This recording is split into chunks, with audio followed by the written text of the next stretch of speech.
Hello everyone! For today's video, magawa ako ng sinabawang gulay with pork. Ito yung mga sangkap niya. Lemongrass, repolyo, charot. Ano ba itong tawag nito?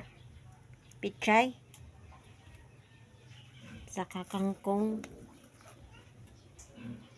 sibuyas, kamates, guys, at saka bawang.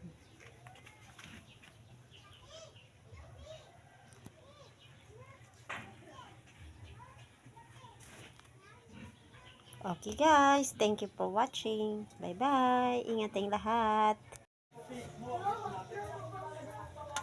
Ito na guys, naluto na ang aking sinabawang gulay with pork. Handa nang kumain.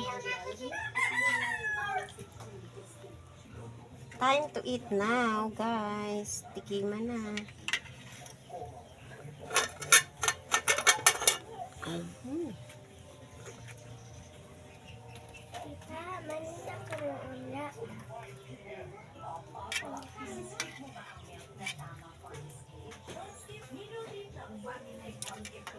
Tikiman na guys.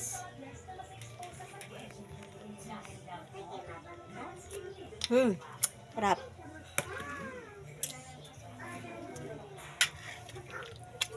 Ginisa ko muna yung mga gulay nito guys at saka yung pork. Unang-una yung sa lahat guys, yung pork ang inuna kong ginisa. Kasama ng sibuyas, bawang at saka kamatis guys. Tapos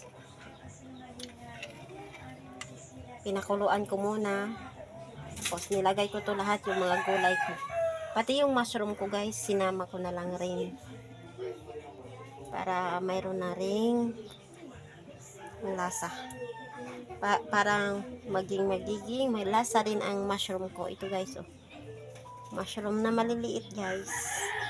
Mushroom na maliliit.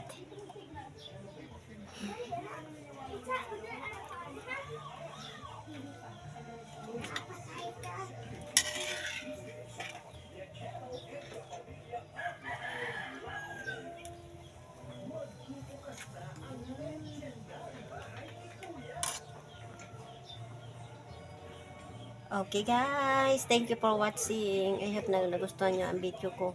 Sa hindi pa nakakaluto dyan guys, ito lang gagawin nyo. Para may ulam na kayo. May sabaw pa kayo at saka mayroong mushroom. Kung mayroong yung mga mushroom guys na tumutubo lang to sa gilid.